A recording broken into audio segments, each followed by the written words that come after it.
Hi darlings, and welcome back to my channel. Today I have a new pattern tutorial prepared for you, and today is very simple dress like the one you see me wearing today and like the one you will see here.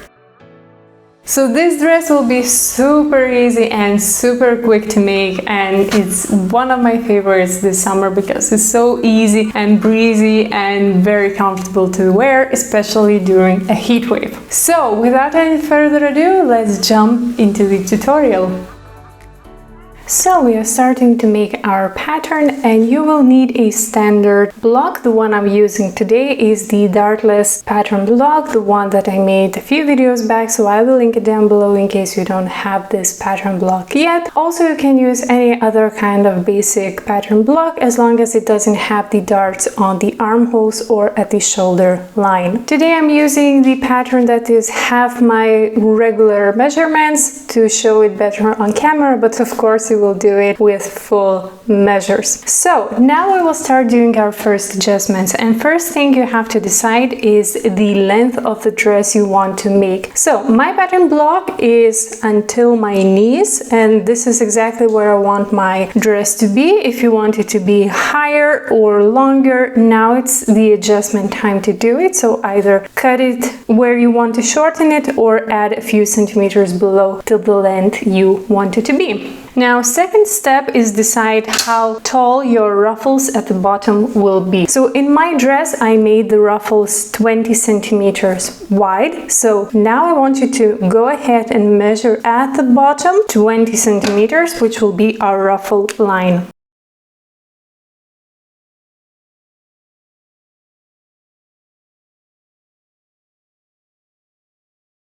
Now that the ruffle lines are marked on both front and back pieces, you can just cut it out. You will not need this piece anymore.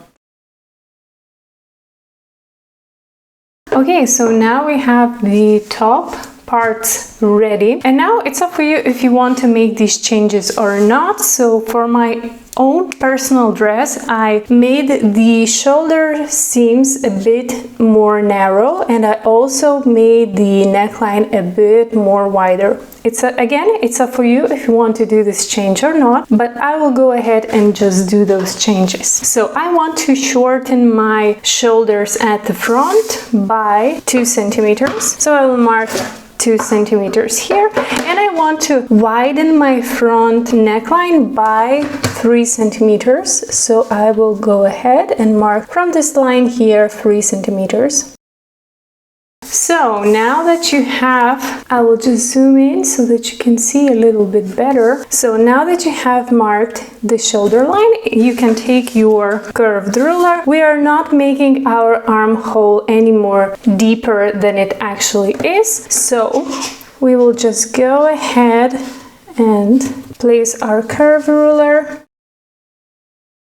and just make that shoulder beautifully more narrow. And same we will do with the neckline. We are not making it deeper, just wider. So I will again take my ruler. Now that you have made these changes, you also have to do the same ones at the back. So the easiest thing to do it is to just put front and back pieces at the shoulder line like this, and mark to the back piece the same markings that you made to the front piece like this. And then go ahead and again do exactly the same like you did with the front, just make that shoulder part a bit more narrow. For the neckline, you can widen it and maybe go a little bit deeper than the usual, the regular. Now that you have both these adjustments made, you can go ahead and cut it out. We will not need it any longer.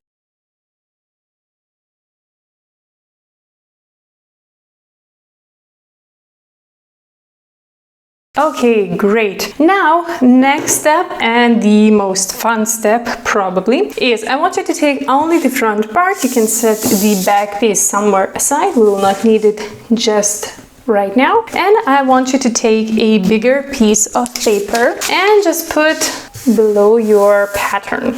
Now I want you to go ahead and draw around this pattern, starting from the armhole here. With your arm, make sure you're pressing the pattern in the position so it doesn't move when you're drawing around it.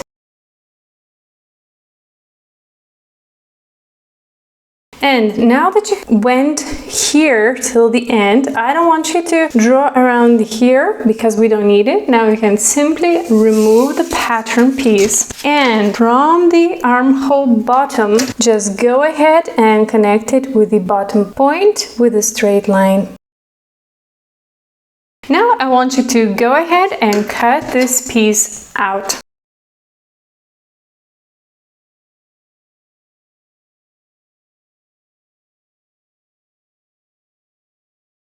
Now that you have this piece ready, we will have to make markings where we will do our cuttings, which later be spreaded to give volume to the whole dress. So in my case, I wanted the drapes to start falling from the armpit here and here at the sides. I didn't add any drapes here in the middle. So to do that, we will have to make our markings, and they will be done like this. So from the armhole place, I am going down and I'm marking one mark. Now you want to make several parallel lines, because the more lines you have, the easier for you it will be to spread the pattern. My recommendation is to make the lines at least similar width. They don't have to be accurately the same width, but they can be visibly at least similar width. Like this. I added 3 lines. Again, we are adding drapes from this line and all the way to the side. We are not adding drapes to this part. Now I want you to take the scissors and cut through these red lines all the way to the top, but not cut all the way through. So in your normal sized pattern, you would leave like a ½ centimeter here at the top so that the pattern is hanging and is not cut all the way through.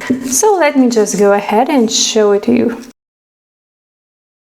Like this, let me just zoom in. I am cutting all the way, and at the top I'm leaving just a little bit uncut, so it's barely hanging, but it still stays connected to the main pattern.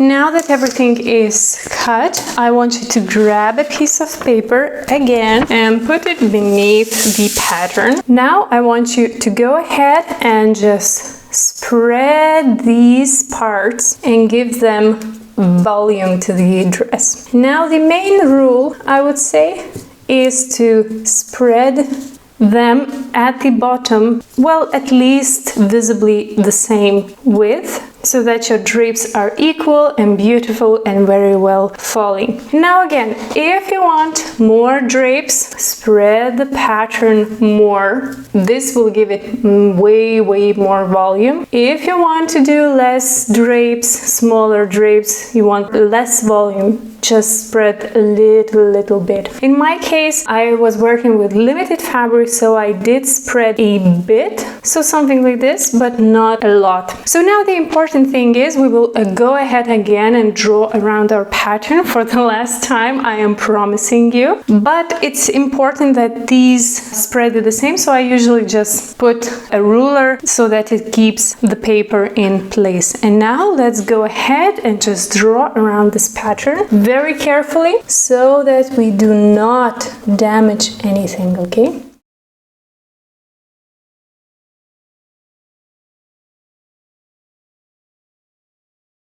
So now at the bottom, you don't need to draw around every single split. No, all I want you to do is to mark the end of each split. So now that you have drawn around your pattern and marked the split ends, you can just remove this piece, and at the bottom here, we will just connect those split ends with a beautiful, slightly curved line. So our pattern piece is finished. I will mark that it's a front piece, and also you can mark that it's here, the middle is the fold line for us. So I'll just mark it down so that I remember to cut this part on fold. Now let me just cut out this piece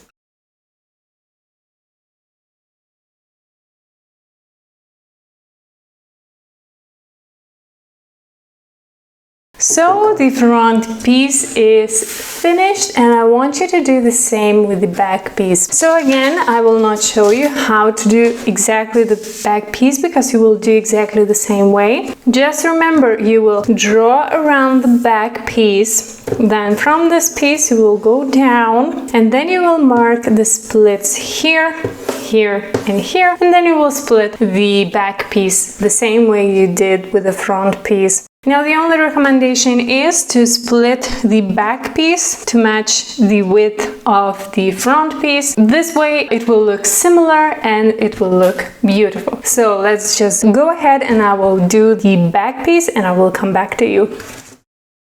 So now that you have a front piece ready, the back piece ready, you have marked where the front is, where the back is, and where the fold lines are. The very last step is to make the ruffles. So for the ruffles, you remember when we left 20 centimeters here at the bottom. Okay, so remember, I like to draw my ruffle straight on the fabric. I don't do a separate pattern piece. This is what I recommend for you to do as well. It's basically ruffles are just big, long, rectangular, and no need to waste the paper. You can just draw it on the fabric. The height of the ruffles were 20 centimeters, right? Now you need to find out what the length of your ruffle should be. So I want you to put these two pieces together, and I want you to measure the bottom.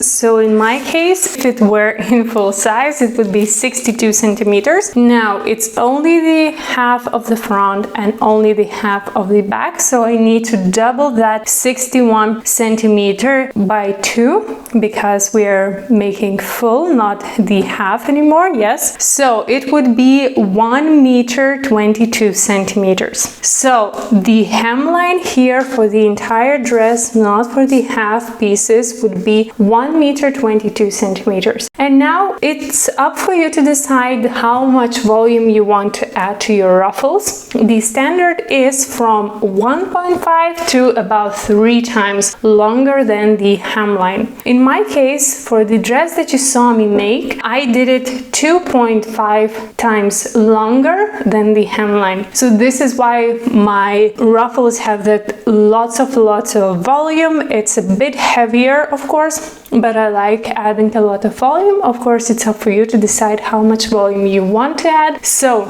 once you have measured the hemline of your entire dress, the ruffle strip will be from 1.5 to 3 times longer than the hemline. So this is it. And here is again a photo of the final dress. So this is it for today's video, and I hope you enjoyed this tutorial. I personally love this dress, so if you have made the dress using this tutorial, I would love to see your version as well. So please send me a DM message via Instagram with a photo of your creation. Again, thank you for watching. I hope it was useful and you learned a lot, and I will see you next time. Bye!